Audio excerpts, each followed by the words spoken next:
Hi everyone, मेरा नाम पिंटू कुमार है और आज से मैं इस पीएससी कोचिंग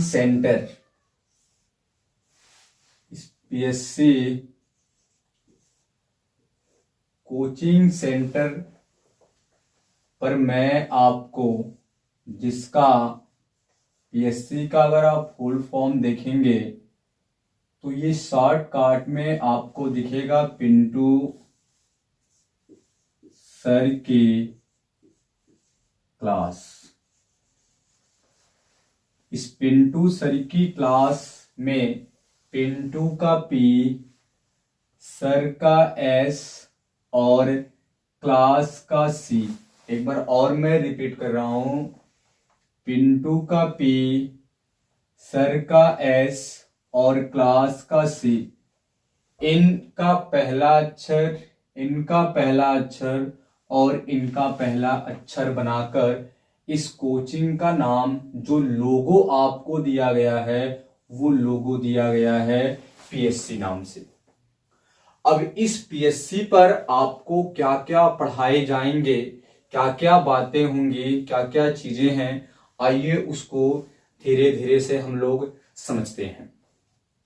यहां पे अगर मैं आपको समझाने की कोशिश करूं तो अभी जो इस समय हम लोग अगर देखते हैं तो इस चैनल पे class 9th, class 10th, class 11th और क्लास 12th, यानी ये 4 क्लासेस के लिए ये ज्यादातर आपके जो इस YouTube चैनल पर सब्जेक्ट आपको पढ़ाए जाएंगे। लेकिन अभी बोर्ड एग्जाम को देखते हुए इस पीएससी चैनल पर ये कहा गया है, ये देखा गया है कि क्लास 10 में जो बोर्ड एग्जाम होने वाले हैं वो लगभग ज्यादा दिन नहीं, अगर मैं काउंट लगभग में करता हूं तो लगभग 1 महीने यानी 1 मंथ का केवल और केवल समय है। 1 महीने का केवल और केवल समय है। तो इस चैनल पर मैं आपको ये बताने वाला हूं कि मेरा जो पढ़ाने का पर्पज है, मैं 6+ ईयर, अगर मैं 6+ ईयर्स की बात करता हूं तो मैं 6 साल से केवल और केवल क्लास 9th 10th के बच्चों को अगर मैं देखता हूं तो इस कंडीशन में मैं लगभग 6 सालों से केवल और केवल मैं मैथ ही पढ़ाता हूं। तो इससे आप अनुमान लगा सकते हैं कि मुझे मैथ पढ़ाने का जो तजुर्बा है वो लगभग 6 साल से है। साथ ही साथ मैथ के अलावा, ये तो मैथ की बातें हो गई, मैथ के अलावा जो हमारे पास सब्जेक्ट हैं, ये अगर देखा जाए तो इस चैनल पे मैं अगर आपको साइंस की बात करता हूं तो साइंस में आपको मिलेंगे। अगर मैं इंग्लिश की बात करता हूं तो आपको इंग्लिश का कंटेंट दिया जाएगा। लेकिन देखिए, किसी भी समय का एक औदा होता है, एक एरिया होता है, कोई भी काम धीरे धीरे से कंप्लीट होता है। तो हम बारी बारी से समझेंगे कि किसका कितना क्या रोल है। पहले हम लोग आज इस वीडियो के माध्यम से समझेंगे कि क्लास 10 में जो मैथ का सब्जेक्ट है, जिसमें बच्चे बहुत ज्यादा मैथ से डरते हैं, उन लोगों को लगता है कि मैथ बहुत ही ज्यादा कठिन सब्जेक्ट है। तो उस कठिन सब्जेक्ट को बनाने के लिए, जो आपके लिए कठिन है, उसको मैं किस तरह से सरल वे में, आसान से आसान तरीके में मैं इस प्लेटफॉर्म पर पीएससी कोचिंग सेंटर में NCERT बेस्ड, जैसे कहा गया है कि आजकल कोई भी बोर्ड चाहे वो यूपी बोर्ड हो, चाहे बिहार बोर्ड हो, चाहे झारखंड बोर्ड हो, चाहे एमपी बोर्ड हो, चाहे सीबीएसई बोर्ड हो, चाहे आपका आईसीएसई, लगभग मैं ये देखूं तो सारे के सारे जो बोर्ड हैं वो एनसीईआरटी को ही फॉलो करते हैं। तो इस YouTube चैनल पर आपको जो कंटेंट मिलेगा वो एनसीईआरटी बेस्ड कॉन्सेप्ट आपको दिया जाएगा, एनसीईआरटी बेस्ड कॉन्सेप्ट, यानी जो एनसीईआरटी बुक्स होंगे उसके रिगार्डिंग, उसके अनुसार आपको इस YouTube चैनल पर आपको कंटेंट दिए जाएंगे। जैसा कि मैंने आपसे कहा है कि मैथ में बहुत सारे बच्चों लोगों को डर लगता है कि मैथ ये ऐसा एक सब्जेक्ट है कि अगर मैं बात करता हूं, अगर किसी क्लास में अगर मैं बात करूं एक नंबर लेकर, अगर किसी क्लास में 10 बच्चे अगर पढ़ रहे हैं तो मैथ एक ऐसा सब्जेक्ट है, अगर मैं रेशियो लेकर चलता हूं तो मुझे ऐसा लगता है कि 40% और 60% का लगभग रेशियो होगा, कि 40% जो विद्यार्थी होते हैं ना वो लगभग मुझे ऐसा लगता है कि जो समझते हैं, और 60% ऐसे विद्यार्थी हमको ऐसे नजर आते हैं कि वो मैथ को समझते ही नहीं हैं। उनके दिमाग में यहां तक कि पहले से ही बैठा दिया गया है कि ये सब्जेक्ट कितना डरावना है। तो मैं इस सब्जेक्ट को लेकर आपको पूरा क्लियर करूंगा कि कौन सा ऐसा टॉपिक है, कौन ऐसे टॉपिक हैं जिससे आप रूबरू नहीं होते हैं, किसी और टॉपिक पर आप मेहनत करते हैं और वो टॉपिक उतना नंबर आपको देकर नहीं जाता है। तो इसमें डिस्कस ये करना है कि हमें क्या पढ़ना है, क्या नहीं पढ़ना है, इस पर हम लोग फोकस करेंगे और किस टॉपिक से कितने नंबर पूछे जाते हैं उन पे भी हम लोग डिस्कस करेंगे। आज हमारे इस YouTube चैनल पीएससी यानी पिंटू सर की क्लास में आप सभी लोगों का तहे दिल से हार्दिक अभिनंदन और आपका स्वागत है। तो मैं अब अपने बातों को ये समझाते हुए मैं आपको सब्जेक्ट मैथ के बारे में आज मैं आपको इंट्रोडक्शंस दूंगा कि मैथ में किस चैप्टर से कितने नंबर पूछे जाते हैं, कौन सा हमें टॉपिक कितना ध्यान देना चाहिए, कितना पढ़ना चाहिए, क्या एग्जाम में क्या अप्रोच होनी चाहिए, कैसे सवाल को कैसे समझा जाता है, क्या उसकी लैंग्वेज होती है, ये सारी की सारी चीजें आपको मैं इस चैनल पे इस वीडियो में आपको बताने वाला हूं।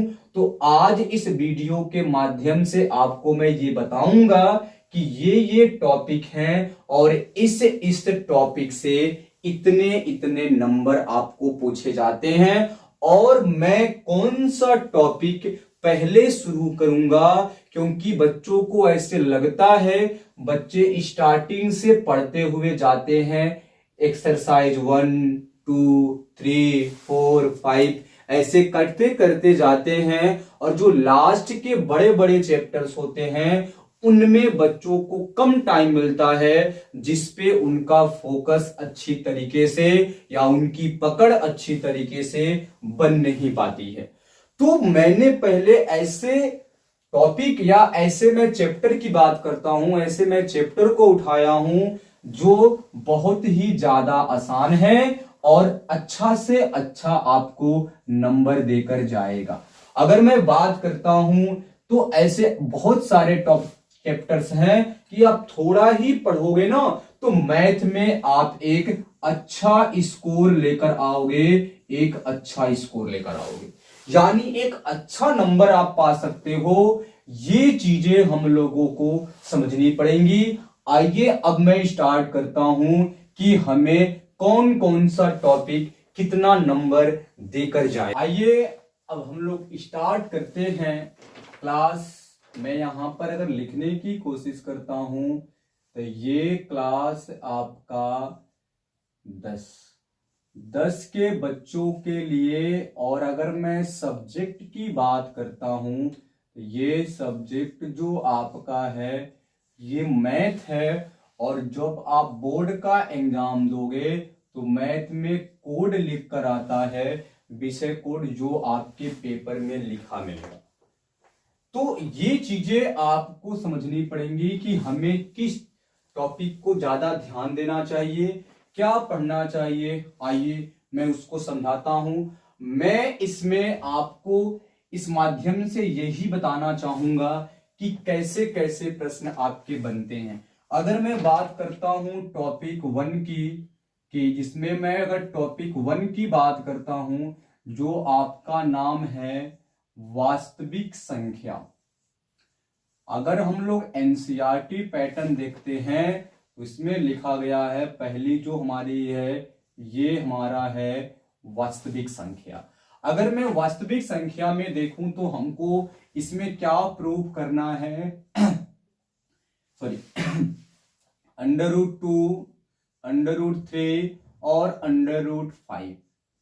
यानी इसमें अगर हम लोग देखते हैं तो वास्तविक संख्या जो हमारी है, इस वास्तविक संख्या में √2, √3 और √5, इसमें क्या करना है सर? तो इसमें यह करना है कि प्रश्न आपको ऐसा मिलेगा कि कहेगा कि √2, √3, √5 को आप सिद्ध करिए कि ये सारी की सारी जो संख्याएं मैंने बोर्ड पर लिखी हैं, ये कहेगा हमें ये बताइए कि जितनी भी संख्याएं दी गई हैं इसको आपको सिद्ध करना है। सिद्ध करने का मतलब ये होता है कि ये जो सारी की सारी संख्या है, हम और आप अगर आप पढ़े हैं बचपन से, इसमें समझाया जाता है कि ये जो सिंबल होता है इसको हम लोग अंडर रूट या इसको हम लोग कड़ी बोलते हैं। और हम अगर ध्यान से देखें तो इस कड़ी में जो मान लिखा जाता है ना, अगर वो किसी का परफेक्ट स्क्वायर नहीं है, परफेक्ट स्क्वायर का मतलब है कि उसी संख्या से अगर हम उसी में गुणा करें, उसी संख्या से अगर उसी में गुणा करें तो वो संख्या हमारी परफेक्ट स्क्वायर होती है। जैसे मैं अगर मैं बात करता हूं कि अंडर रूट अगर ये 4 है तो अंडर रूट 4 को मैं लिख सकता हूं √2 गुणे 2। लेकिन ये √2 है ना, √2 को मैं केवल और केवल 2 लिख सकता हूं। तो ये 2 और किसी नंबर में जब आप गुणा करोगे ना तो आपको 2 नहीं मिलेगा। यानी कहने का मतलब क्या है कि 2 परफेक्ट स्क्वायर नहीं है। अगर आप यहां चीज देखोगे तो 2 अंडर रूट आप बाहर नहीं निकाल सकते।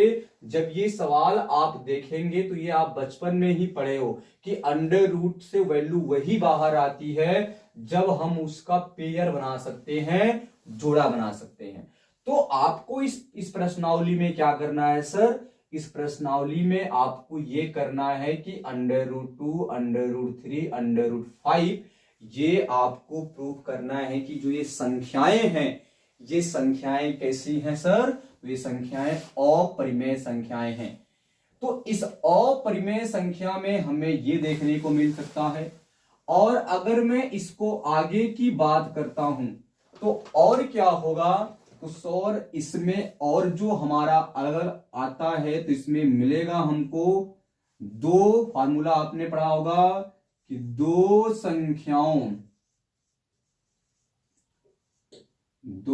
संख्याओं का जो प्रोडक्ट है, प्रोडक्ट यानी गुणनफल, जो हमारा गुणनफल होगा ये बराबर होगा, तो किसके बराबर होगा?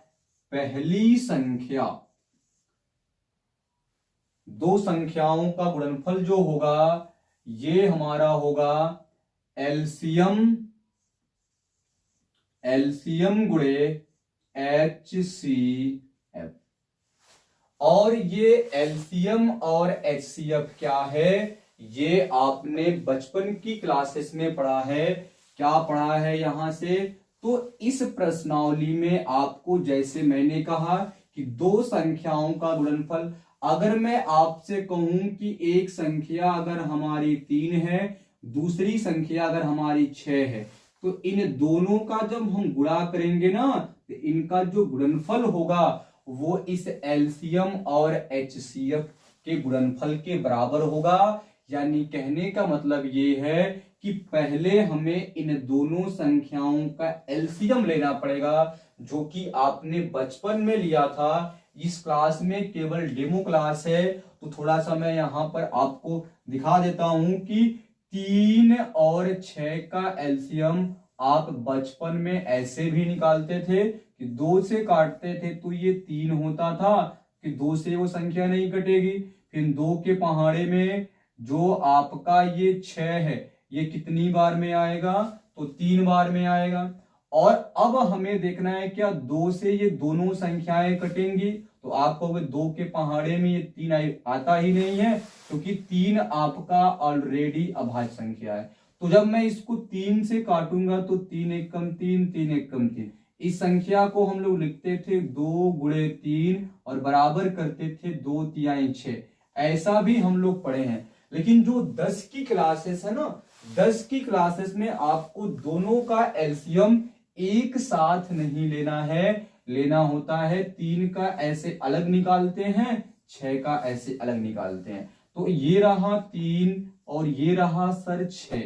तो 3 और अगर मैं 6 की बात करता हूं तो 3 अपने अंक से कटेगा, तो आप कहोगे सर 3 एकम 3। 6 जो है ये 2 से कटेगा, तो 2 तिहाई 6 और फिर 3 कटेगा अपने अंक से, तो ये बन जाएगा 1। तो इसको लिखने का तरीका क्या होता था, 3 बराबर ये 3 और ये गुणे कुछ भी नहीं है, तो आप इसका प्रोडक्ट 1 लिख सकते हो। यहां पर जो आपने एलसीएम निकाला है ये 6, तो 6 यहां से होगा 2 गुणे 3 और गुणे 1 कर सकते हो।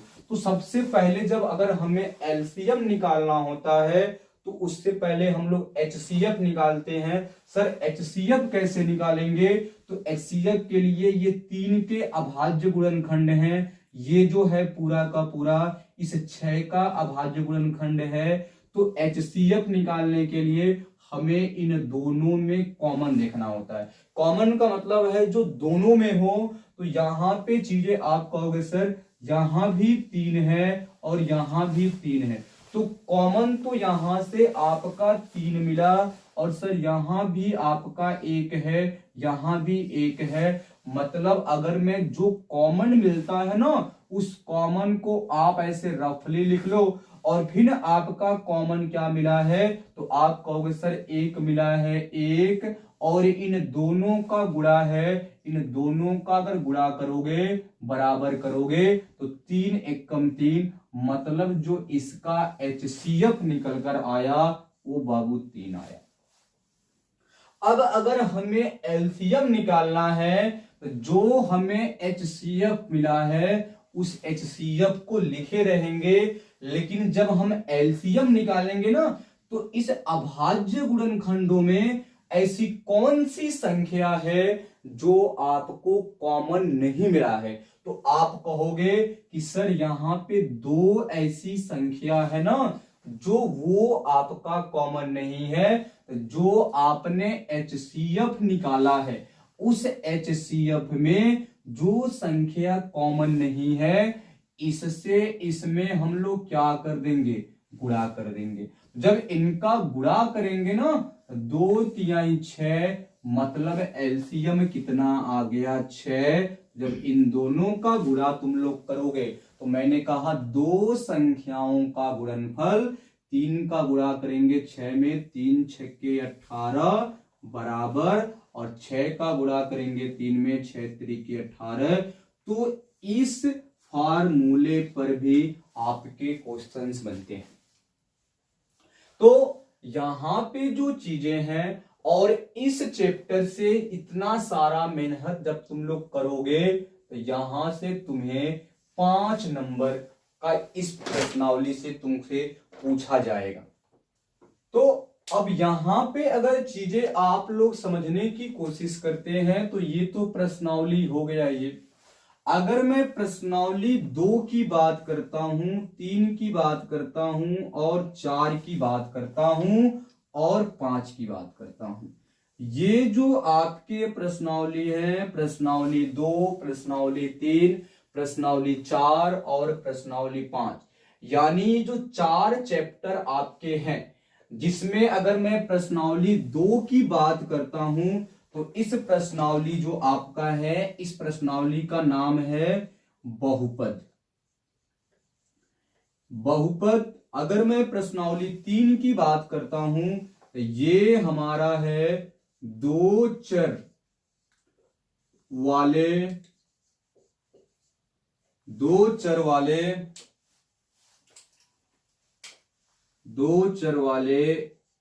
रैखिक युग्म। और अगर मैं चैप्टर नंबर 4 की बात करता हूं तो इसका नाम है द्विघात समीकरण। और अगर मैं चैप्टर नंबर 5 की बात करता हूं तो इसका नाम आपका है समांतर श्रेणी। इसका नाम है समांतर श्रेणी। जैसा कि आप लोग देखे होंगे एपीयूपी आता है, क्योंकि समांतर श्रेणी को हम लोग कहते हैं अर्थमेटिक प्रोग्रेशन। और अगर हम देखें तो इन 4 चैप्टर से आपके बोर्ड एग्जाम में 18 नंबर पूछे जाते हैं।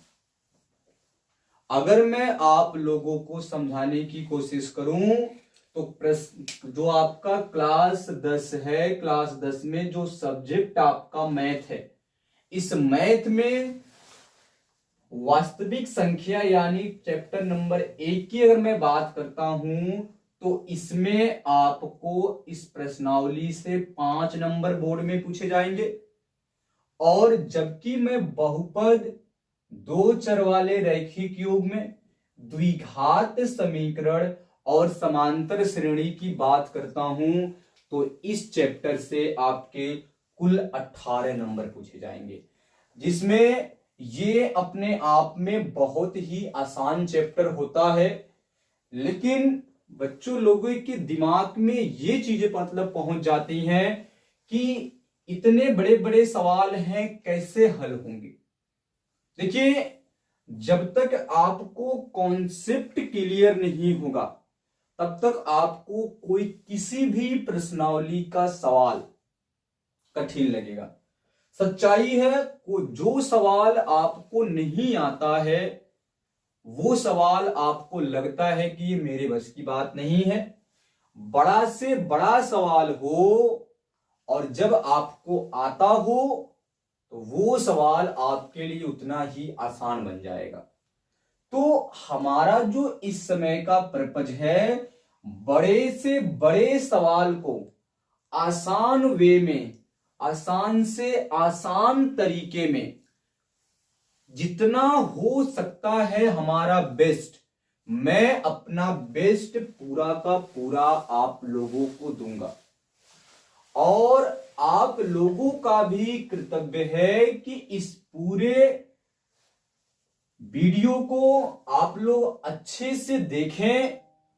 और ये जो सारे के सारे जो मैं टॉपिक मैं आपको बता रहा हूं, इस सारे के सारे टॉपिक को आप लोग अपने कॉपी नोटबुक में जहां भी अच्छे से लिखते हो उस चीज को नोट करके आप लिख लीजिए, क्योंकि बहुपद बहुत ही आसान चैप्टर है।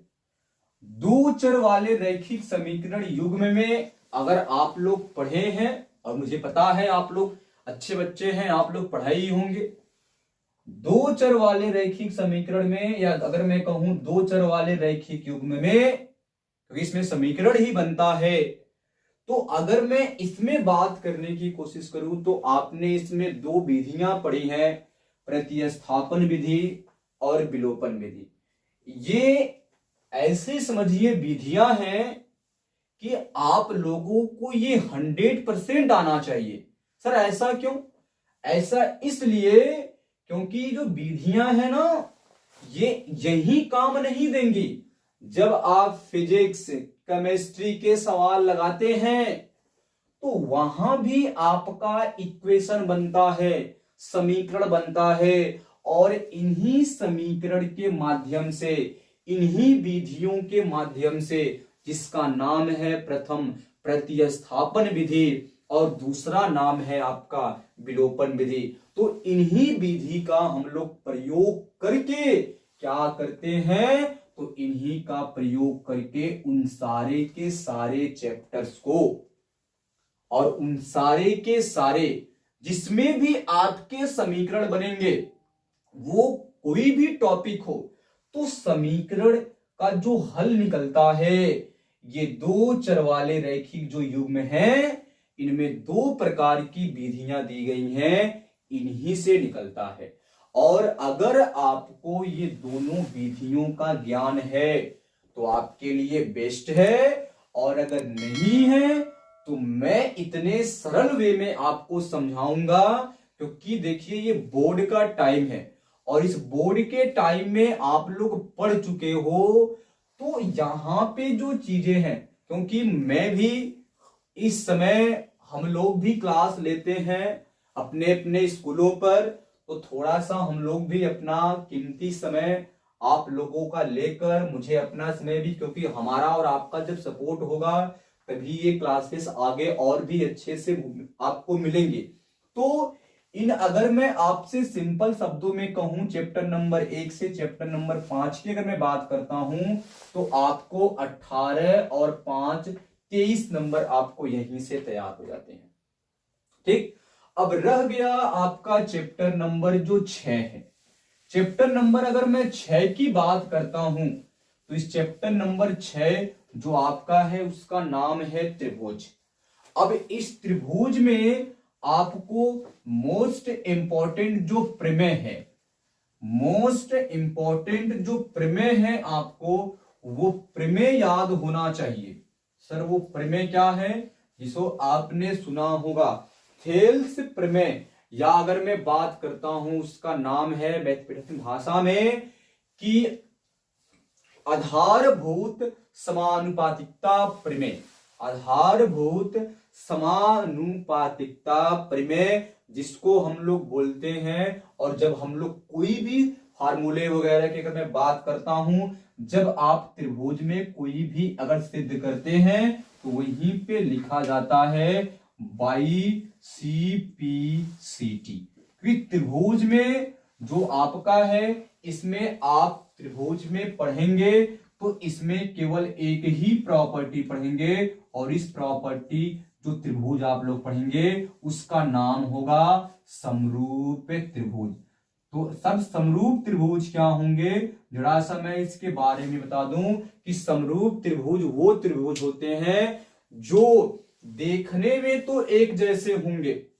जैसे मैंने कहा कि अगर ये एक बड़ा त्रिभुज है, ये भी एक त्रिभुज है और ये भी एक त्रिभुज है, बस सर दोनों में डिफरेंस क्या है, तो डिफरेंस ये है कि ये भी त्रिभुज है, ये भी त्रिभुज है, इसमें भी 3 भुजा है, इसमें भी 3 भुजा है, लेकिन सर इसके माप में, माप का मतलब इसकी लंबाई में, यानी इनकी भुजाओं की लंबाइयां आपस में बराबर नहीं होती हैं, यही थोड़ा सा अंतर है। लेकिन इनके संगत कोण, जैसे अगर मैं नामकरण करना चाहूं A, ये हो गया B, ये C, और अगर मैं बात करता हूं यहाँ पे जो त्रिभुज है इसका मैं नामकरण देना चाहूं आपको P, ये हो गया Q, ये हो गया अगर R, तो यहां पे आप देखोगे जो ये कोण बन रहे हैं आपके ना, ये यानी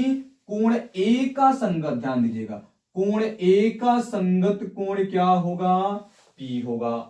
कोण B का संगत क्या होगा, कोण Q होगा। और कोण C का संगत क्या होगा, तो कोण R होगा। तो यहां पे जो कोण C का संगत कोण R, या आप ऐसे भी बोल सकते हो सर कोण R का संगत कोण C, सर Q का संगत B, P का संगत A।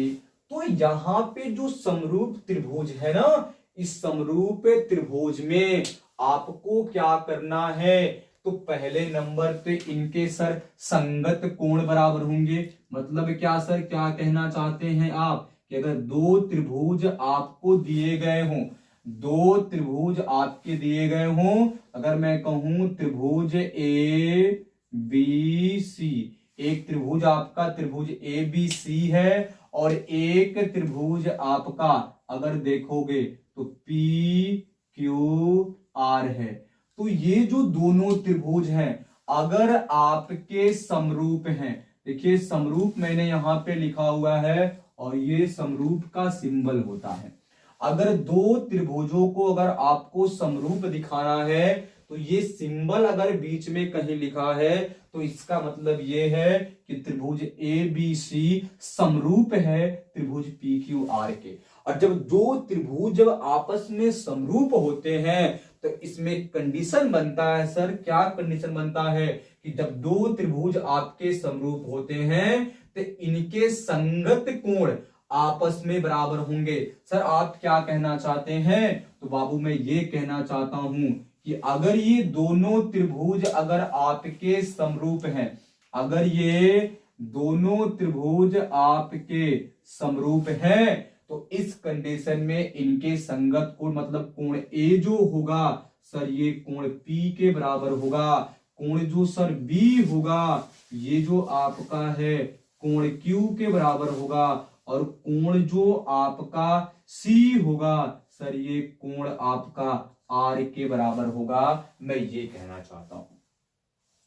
और इसमें एक प्रॉपर्टी और है, वो प्रॉपर्टी क्या है सर? ये प्रॉपर्टी नंबर 1 है, यानी मैं कहूं तो ये इसका गुण नंबर 1 है कि अगर कोई भी दो त्रिभुज, केवल यही नहीं, अगर मैं यहां पे ऐसा त्रिभुज अलग से बना, जैसे मैंने कहा ये डी, ये मैंने कहा ई, मैंने कहा ये एफ, मैंने कहा ये हमारा एफ है, और अगर ये एफ है और मैं ये एक अलग से त्रिभुज बना दूं ऐसे, ये हमारा एक अलग से अगर त्रिभुज ऐसे बन गया और अगर मैं इसका नामकरण अलग से कर दूं, मैंने कहा ये एक्स, मैंने कहा ये वाई और मैंने कहा ये जेड, तो अब इसमें ध्यान से देखना, जहां पे ए है ना मैंने वहीं पे डी रखा है, जहां पे बी है मैंने ई रखा है, जहां पे सी है मैंने वहां पे एफ रखा है, और इस पी क्यू आर में जहां पी था मैंने वहां एक्स कर दिया,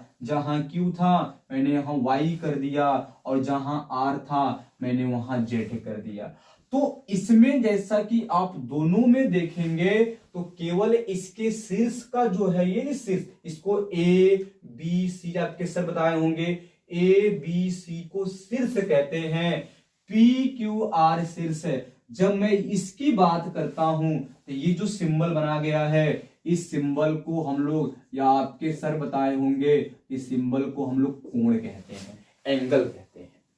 तो यहां जो चीजें हैं तो उसी तरह अगर आप देखोगे तो इसकी तुलना में कोण जो ए था वो सर पी के बराबर था, तो सर इसकी तुलना में क्या होगा, तो सर इसकी तुलना में जो हमारा होगा ना सर ये कोण जो डी हमारा है ये कोण एक्स के बराबर होगा, क्योंकि ये जो संगत है इसके संगत है। अगर मैं कोण ई की बात करता हूं तो फर्क जो ई है तो यहां बी था, तो सर बी जो है वो सर क्यू के बराबर है, जो कोण सर ई है वो कोण वाई के बराबर होगा, जो कोण आपका ई है सर ये कोण वाई के बराबर होगा, क्योंकि ई का संगत है वाई। अगर मैं कोण सी की बात करता हूं तो ये कोण आर के बराबर है, तो मुझे बताइए ये कोण यहां पे जो आपका सी था उसके स्थान पे मैंने क्या रखा है, तो सर एफ रखे हैं, तो यहां पे जो कोण एफ होगा सर इसमें हमारा क्या होगा, तो सर यहाँ पे आपने लिखा है कि जो कोण सी है ये कोण आर के बराबर है, बताइए एफ और कोण जेड, तो क्या जो कोण आपका जेड है क्या वो एफ के बराबर है, तो इसे हम लोग कहते हैं संगत। ये तब होगा सर कब, जब हमारा त्रिभुज डी ई एफ, और मैंने आपसे कहा कि ये किसका निशान है, तो याद रखेंगे ये हमारा समरूप का निशान है, और ये अगर त्रिभुज डी ई एफ समरूप है इसके, तो sir D X Y Z के। तो यहां से हम कह सकते हैं कि अगर ये दोनों त्रिभुज अगर आपके समरूप हैं तो इनके संगत कोण बराबर होंगे। ये प्रॉपर्टी आपकी इसके लिए भी फर्स्ट है और ये इसके लिए फर्स्ट है। सर सेकंड क्या है? सेकंड ये है, सेकंड ये है। तो सेकंड अगर मैं इसकी बात करता हूं, सर सेकंड प्रॉपर्टी क्या है कि इनके संगत भुजाओं का अनुपात बराबर होता है।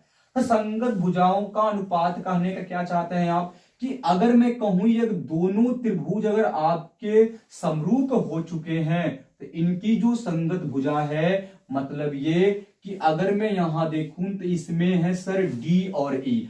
तो सर ये रहा डी और ई। तो सर इस त्रिभुज में आप देखोगे तो ये आपका दायां है, ये मेरा बायां। तो आपके अकॉर्डिंग भी ये आपका दायां है, ये बायां है।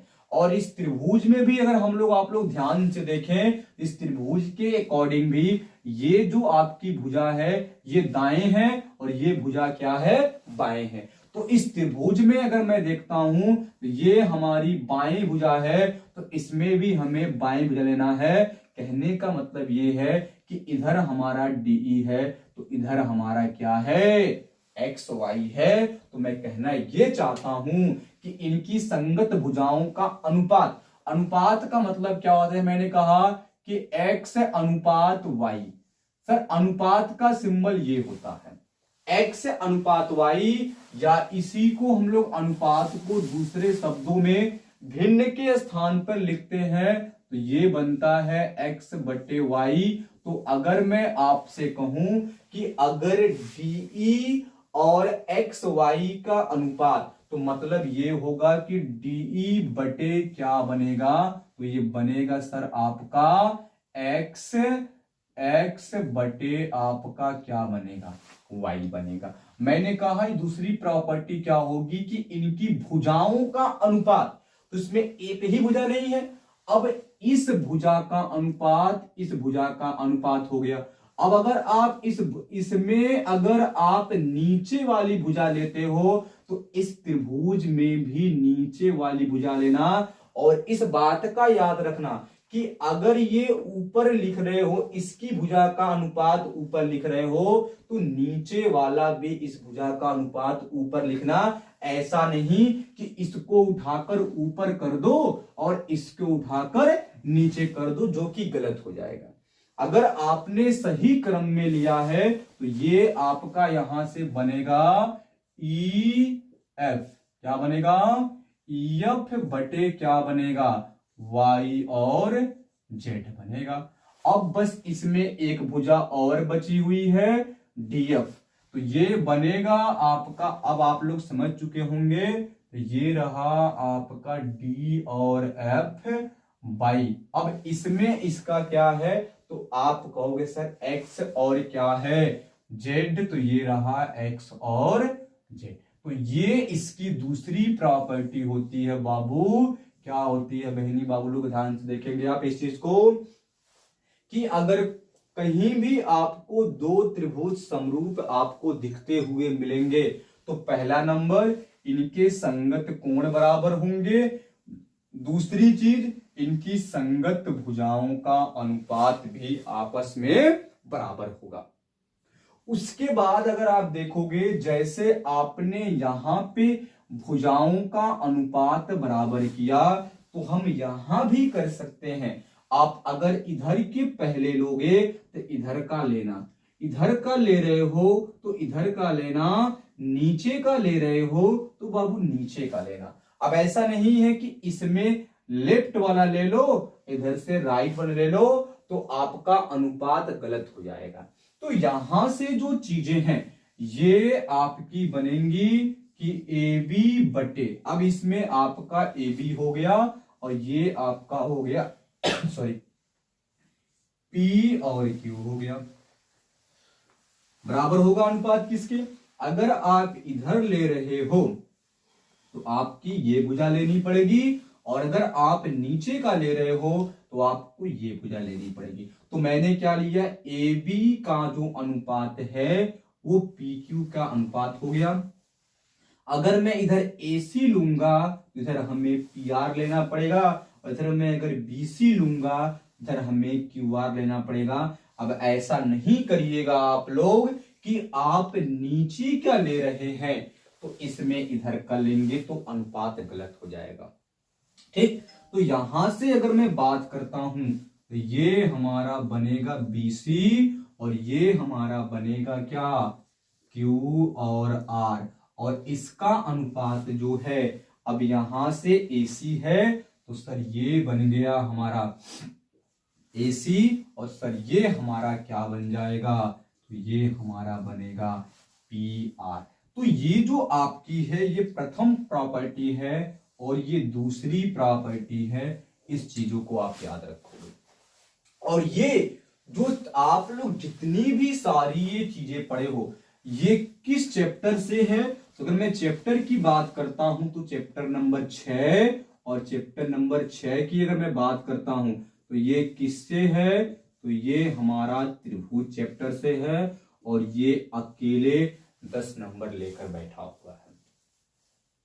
तो ये आपका आज का जो है ये चैप्टर नंबर 1 से लेकर चैप्टर नंबर अगर मैं 6 तक की बात करता हूं तो अब तक ये कहानी आपकी यहां तक हो चुकी है।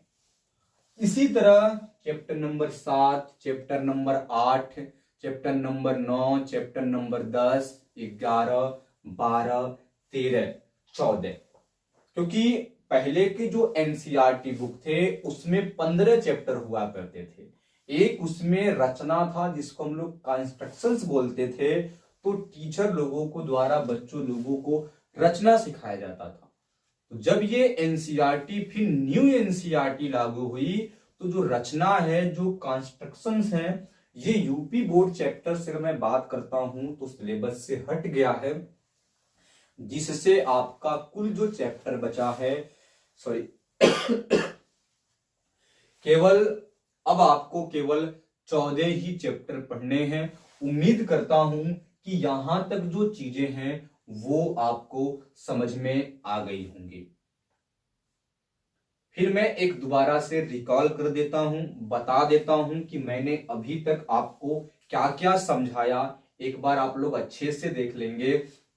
मैंने कहा कि अगर मैं क्लास 10 सब्जेक्ट मैथ की अगर बात करता हूं तो जो पहला चैप्टर है वास्तविक संख्या, जिसमें आपको √2, √3, √5 ऐसे इत्यादि करके आपको शब्द मिलेंगे जो आपको दिया रहेगा, और ये पहले से ही आप और हमें भी आपके टीचर बताए होंगे, ये पहले से ही आपके अपरिमेय संख्याएं हैं और हमसे वही वो सिद्ध करवाएगा।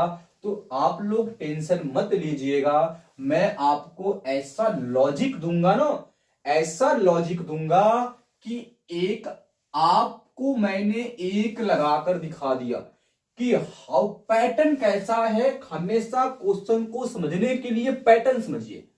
तो अगर मैंने एक चीज आपको समझा दी कि √2 कैसे है, तो आपके लिए 3 और 5 कुछ है नहीं है, ये दिमाग में आप लोग समझ लीजिए, कुछ नहीं है। तो उसी तरह सारी की सारी चीजें आपको सवाल ऐसे भी मिलेंगे। 3 प्लस √, में 3, बताइए ये परिमेय है कि अपरिमेय, आपको सिद्ध करने के लिए कहेगा। सवाल ऐसे भी बन सकता है √7, 7√5, ऐसे भी बन सकता है। तो जब मैं आपको एक पैटर्न समझाऊंगा तो ये देखिए, क्योंकि बोर्ड एग्जाम की तैयारी चल रही है, अब इसमें आपके 5 नंबर उठाने हैं, और ये देखिए 4 चैप्टर्स हैं जो कि इसकी तुलना में बहुत आसान है। इसमें केवल आपको देखोगे तो इसमें फार्मूला बेस्ड, इसमें भी फार्मूला, ये तो बहुपद कुछ है ही नहीं है। इसमें आपको पढ़ना है कि रैखिक बहुपद किसे कहते हैं, द्विघात बहुपद किसे कहते हैं, क्योंकि आपके चैप्टर में त्रिघात है ही नहीं है, कि हटा दिया गया है, पुराने बुक में था, लेकिन अब तो हमें द्विघात तक पढ़ना है। तो आप लोग निश्चिंत रहिए। 2 चर वाले मैंने पहले ही डिस्कस कर चुका है, इसमें 2 विधियां हैं जो कि वेरी वेरी इंपॉर्टेंट है, और उन दोनों विधियों का मैं आपको एकदम अच्छे से निवारण दूंगा। इसमें मैंने आपसे कहा कि चैप्टर नंबर 6 में ये अकेला 10 नंबर लेकर बैठा हुआ है। अब जब ये अकेला 10 नंबर लेकर बैठा हुआ है तो इसमें मैंने आपसे कहा कि इसमें हमें समरूपता की कसौटी पढ़नी है कि दो त्रिभुज जब समरूप होते हैं तो उनके क्या क्या गुण हैं। और जब दो समरूप हमारे दो त्रिभुज अगर समरूप होंगे तो उसमें दो प्रकार के हमें उनकी क्वालिटी मिलेगी, उनकी गुण मिलेंगी। और वो गुण क्या क्या हो सकते हैं सर? अगर दो त्रिभुज हमारे सर ये समरूप है, ये समरूप का सिंबल है, निशान है, जैसे हम लोग लगाते हैं ना कि ये जोड़ का चिन्ह है, ये घटाने का, ये गुणे का, ये भाग का, वैसे ही जो बीच वाला सिंबल है ना ये समरूप का निशान है। अगर कहीं भी ऐसा लिखा हुआ है तो मतलब ये होगा कि ये वाला त्रिभुज इस त्रिभुज के क्या है बाबू बहनी? तो समरूप है। ठीक। अब आगे नीचे हमसे ये कहा गया है कि अगर ये समरूप त्रिभुज होगा तो इसी में हम लोग पढ़ेंगे थेल्स प्रमेय। थेल्स प्रमेय का विलोम आपको दिया जाएगा। तो ये जो सारी की सारी चीजें हैं कल आपको इसी YouTube चैनल पर, और कल थोड़ा सा आज देरी हो गया है क्योंकि आज पहला दिन था और इस YouTube चैनल पर, इसलिए थोड़ा सा हम लोग को कुछ काम में टाइम लग गया है। लेकिन कल से आप लोगों को 8 PM मतलब 8 बजे और से आपको क्लासेस मिलेंगी। कल हम लोग डिस्कस करेंगे चैप्टर नंबर 7 से लेकर चैप्टर नंबर 14 तक, क्योंकि अब इधर जितने भी टॉपिक है ना वो सबसे इंपॉर्टेंट है। क्योंकि एक चैप्टर है, दो चैप्टर है, अपने आप में 10 नंबर 12 नंबर लेकर बैठे हुए हैं। और ऐसा जो चैप्टर नहीं है जो आपको समझ में नहीं आएगा। और मैं ये आपसे वादा करता हूं कि अगर आप लोग इस YouTube चैनल पर आप लोग बने रहें, साथ दिए, तो आने वाले टाइम में आप लोग देखिएगा आपका रिजल्ट और आप खुद महसूस करोगे कि हाँ मुझे अपने आप में ग्रोथ में आगे बढ़ता हुआ, मुझे मैथ समझ में आ रहा है, चीजें आपको बेहतर से बेहतर प्रोवाइड की जाएंगी, ये मेरी गारंटी है। और एक भी रुपए आप लोगों से कोई चार्ज नहीं किया जाएगा। आप लोगों को बस केवल और केवल, अभी तो मैंने आपसे कह दिया मैं कि 8 बजे यानी रात के 8 बजे सब लोग खाना पानी पीकर एकदम शांत रहते हैं, कहीं जाना होना है नहीं। आप लोग आराम से अपने बिस्तर में बैठ जाइए और बैठने के बाद मन करे तो आपका स्टडी रूम है या स्टडी टेबल है, जहां आप कंफर्टेबल, जहां आप आरामदायक हैं वहां बैठ जाइए। अगर मान लीजिए आप उस समय कोई काम कर रहे हैं तो उस समय काम करने के बाद आप उस वीडियो को देखिए। कोई जरूरी नहीं है कि आप तुरंत ही देखिए, लेकिन आप देखिए कंसिस्टेंसी, यानी आप लोग नियम रूप से पालन करिए इस चीज को कि हमें कैसे पढ़ना है। क्योंकि ज्यादा दिन नहीं रह गया है। मुझे सॉरी मुझे इस YouTube चैनल पर आपको बेस्ट से बेस्ट कंटेंट देना है, चाहे वो मैथ हो, चाहे वो साइंस में आपका फिजिक्स हो, चाहे वो केमिस्ट्री हो, चाहे आपको अगर मैं कहूं तो इंग्लिश ग्रामर की जो चीजें हैं मैं आपको बेस्ट से बेस्ट देने की प्रोवाइड करूंगा। और मैं ये आपसे वादा करता हूं कि इस समय जो चीजें आप भी देखिए, हम भी और आप भी जानते हैं टाइम कम है, और जब टाइम कम है तो एक टाइम कम में आप लोग को सिलेबस पूरा हो गया, तो इस समय जो आपको वही चीजें बताई जाएंगी जो आपके बोर्ड एग्जाम से हूबहू मिलेगा। और मैं ये गारंटी देता हूं कि आने वाले टाइम में, अभी तो 2 से 3 दिन आपकी क्लासेस जो आपको मिलेंगी वो रिकॉर्डेड मिलेंगी, लेकिन मैं ये कहता हूं कि अगर आपके पेपर में अगर 20 MCQ यानी मल्टीपल चॉइस क्वेश्चन अगर 20 में अगर 20 आते हैं, तो मैं ये गारंटी देता हूं कि अगर कोई ऐसा क्वेश्चन अगर बाहर से नहीं है, जैसे कभी कभी होता है कि बोर्ड एग्जामिनेशन कुछ अलग क्वेश्चन डाल देते हैं, तो अगर वो अलग क्वेश्चन नहीं डाले तो मैं ये गारंटी देता हूं कि 20 आउट ऑफ 20 MCQ, अभी तो ये टेलर है, आप लोग खुद देखेंगे जब आपको क्वेश्चंस दिए जाएंगे और मैं जब बोर्ड पर क्वेश्चंस लिखूंगा, और लेकिन मैं इस 20 MCQ को लाने से पहले इस 1 से लेकर चैप्टर नंबर 14 तक जहां जहां से एग्जामिनर MCQ बना सकता है, मैं उतना आप लोगों के लिए कंटेंट तैयार करके रखा हूं। तो मुझे यहां तक की जो चीजें हैं मैंने आपको प्रोवाइड कर दी है, और अभी तो आप लोग ये चीजें, अगर आपको इसमें जो भी चीजें हैं समझ में न आया होगा तो आप लोग जरूर कमेंट करिएगा कि सर हमें यहां समझ में नहीं आया। तो उस वीडियो, जब मैं अगली वीडियो अपलोड करूंगा तो उस वीडियो में पहले मैं उस जो आपका कमेंट होगा उस कमेंट को मैं पहले यहां समझाऊंगा कि बच्चों को क्या चीजें समझ में नहीं आई, क्या और इसमें बेहतर करना चाहिए, क्या और आपको देना चाहिए। आप लोग ये कमेंट में जरूर लिखना। और कल की क्लास में आपको चैप्टर नंबर 7 से चैप्टर नंबर 14 तक आपको जो चीजें हैं वो आपको प्रोवाइड हो जाएंगी, मिल जाएंगी, किस चैप्टर से कितने नंबर पूछे जाते हैं। उसके बाद जैसे ही सारी प्रक्रिया खत्म हो जाएगी तो मैं आपको ये दावा करता हूं कि जो मैंने कहा, अगर क्वेश्चन जो एमसीक्यू बनते हैं मल्टीपल चॉइस क्वेश्चन, इसमें 20 में 20 नंबर में लाने की आपको गारंटी देता हूं जो मैं कहूंगा। लेकिन इस जो ये एमसीक्यू है ना, इस एमसीक्यू से पहले मैं आपको ऐसा कंटेंट दूंगा कि आपको पहले उस कंटेंट को पढ़ना है चैप्टर नंबर 1 से लेकर चैप्टर नंबर आपका 14 तक। ये केवल मैं केवल एमसीक्यू के बारे में बात कर रहा हूं। अभी जो आपके लैंग्वेज वाले क्वेश्चन हैं, जो अर्थमेटिक वाले में जो भाषा से बनते हैं, मैं भी उसकी बात नहीं कर रहा हूं। केवल एमसीक्यू वाले की मैं बात कर रहा हूं। अब इस एमसीक्यू वाले चैप्टर्स में जो भी आपके क्वेश्चन है ये हूबहू में फंसाने की कोशिश, पहले अपनी गारंटी मैंने कर दिया, अगर वो एग्जामिनर आउट ऑफ सिलेबस नहीं दिया तब। लेकिन ये मैं दावा करता हूं कि जितना मैं कंटेंट मैंने तैयार किया है इस कंटेंट से वो बाहर नहीं जाएगा तो नहीं जाएगा। बस आज के लिए इतना ही।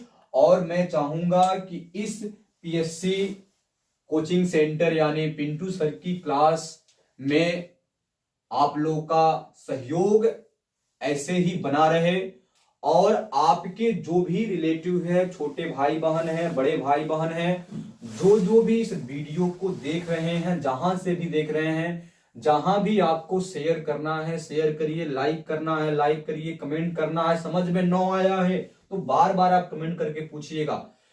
और इसी के साथ मैं आपसे कहना चाहता हूं, अगर वीडियो पसंद आया हो तो लाइक करें, सब्सक्राइब करें और शेयर करें।